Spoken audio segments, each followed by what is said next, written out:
clearly an exciting game. Very proud of the fight of the guys. We've seen that all year. Jamie Arnold came out, did a really nice job. And you learn when you're pitching to Wilkin and Kurtz and some of those guys, they have a really physical lineup. Like every one of those fastballs, you better locate it.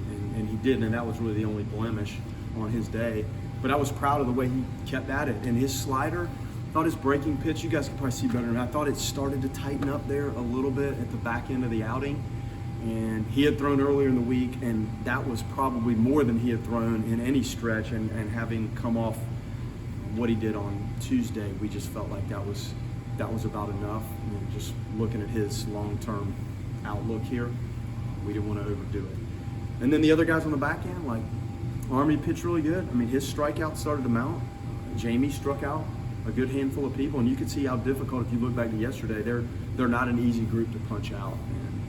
Those guys did a nice job. Dougie came in, and it's interesting, like Army and Dougie, the way it went for them yesterday, to get back on the horse today and pitch really nicely for us. It says a lot about them and their stick-to-itness to jump back on the horse and go, because it's not easy sometimes in back-to-back days when you're coming off a little difficult outing. Vincent's double kind of got it going when there was not a lot happening. Then Carry-On had a good at-bat. Holbrook was in there, had a good at-bat. And then it comes down to Jay Will. And like, we're aware of who sticks at it in that cage, and that guy's down there every day grinding it out, and he's into what he's doing when he's working. And I'm happy he had that moment. Now the slide thing, maybe it played out. Like some guys that work at it, you get your moment and maybe carry on the slide, whatever the replay, the out or safe. That led to Jay Will getting an opportunity to drive in a run in a walk-off situation, and I'm happy for Jay Will. It hasn't really clicked for him. He's gotten good opportunities, and today was something. He had a good simple stroke at that, and sometimes we see him overswing. He didn't, and he drove that ball into left center field, and I'm proud of the way the guys stuck with it. Even today, early, like when Wilkin hit that home run, like it just wasn't a good feeling, especially after coming off the loss yesterday. Pretty tough way. So the guys continue to grind through it, and the moms were all here, so hopefully everybody enjoyed that and is happy. On Friday you talked a lot about matching Wake's intensity on pitching and stuff like that. Do you feel Arnold really met that today?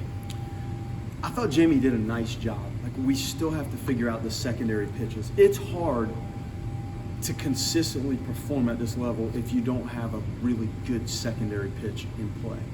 And I thought he started to show a little bit of it, and that's the next facet of his game, is really coming up with something that you can throw, not just like with 2 strikes, but in any count, like a really good 0-0 slider or a really good 1-0 changeup. And how many freshmen can do that? Maybe not many. I remember Louder when he was a freshman, and some of that takes a little bit of time and experience, but I think he's gotten a little bit better. You can look at that outing today and backtrack a month or so and think about some of the outings there. It was pretty good. So it will come. He can spin the ball.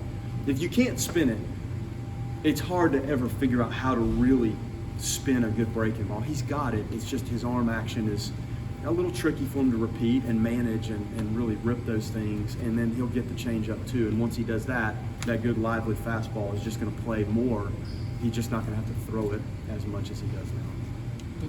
It seemed like the most intense game that we've seen this year.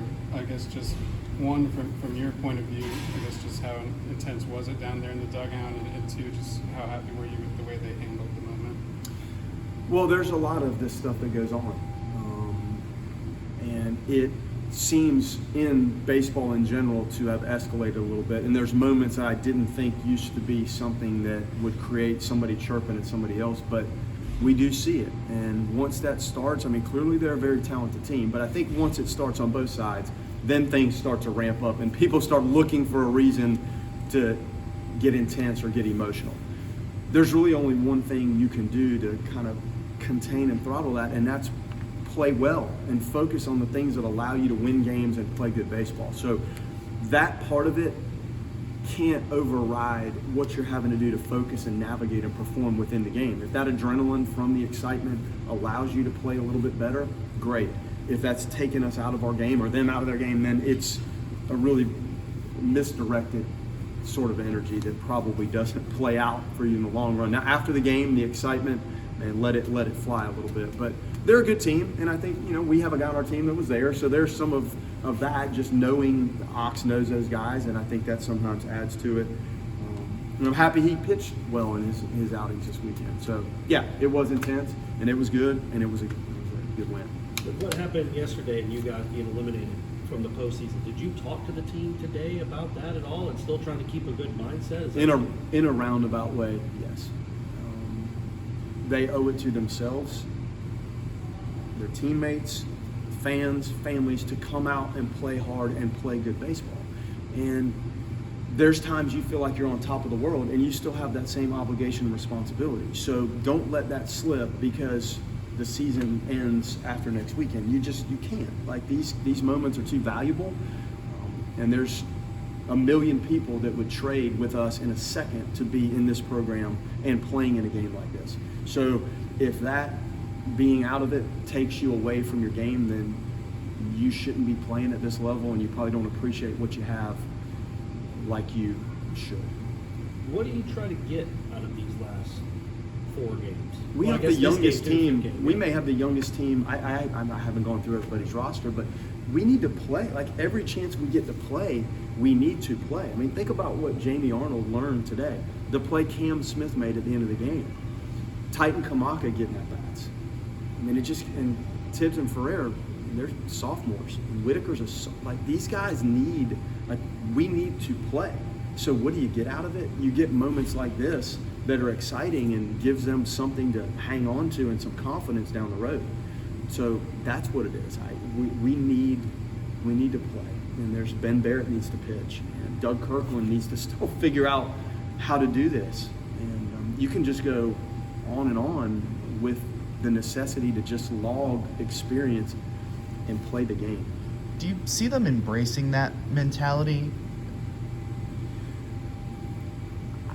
I mean, it's a young team. I don't know where their true mindset is. It's just to stay in the fight and keep working at it and keep fighting.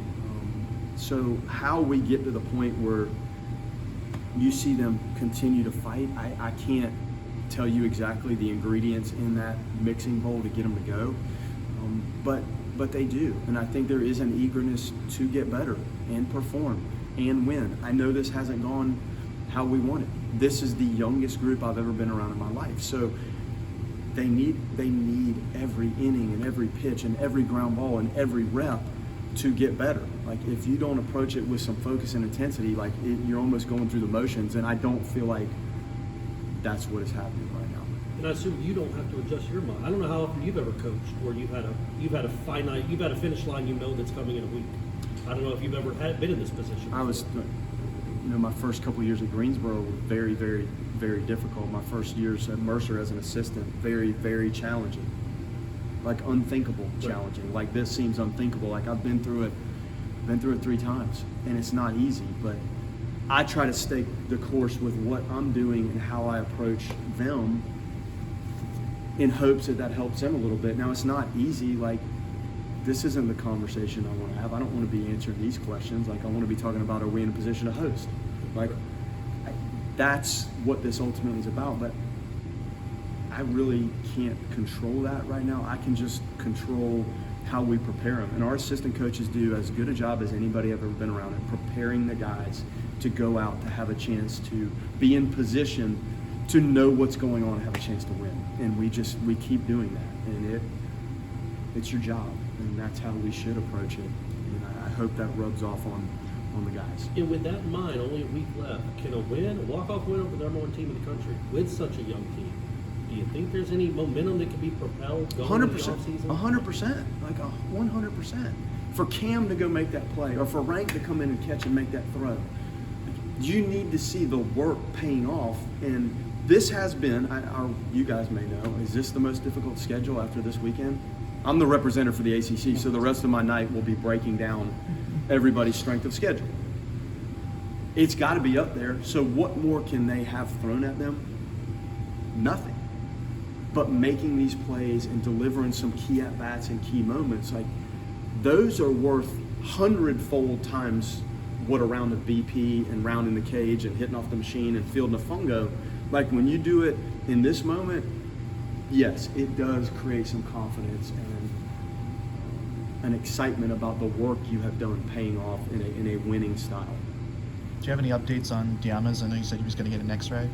He's done, collarbone, like he's going to be done. No, nothing. I mean, I know that's serious, but it's not something that required a lot of work. He's just got to rest, and he's out for the year. He's going to be out for the year, and it may knock him out for summer ball. But the poor guy, like just when we start to see the pendulum swing back, the pendulum got knocked off the clock a little bit. And you talk about people trying to run through a wall to do something, like you saw it, and this is his home stadium, and when that ball was hit, nobody wanted to have a chance to catch it more than him, and the wall just got away.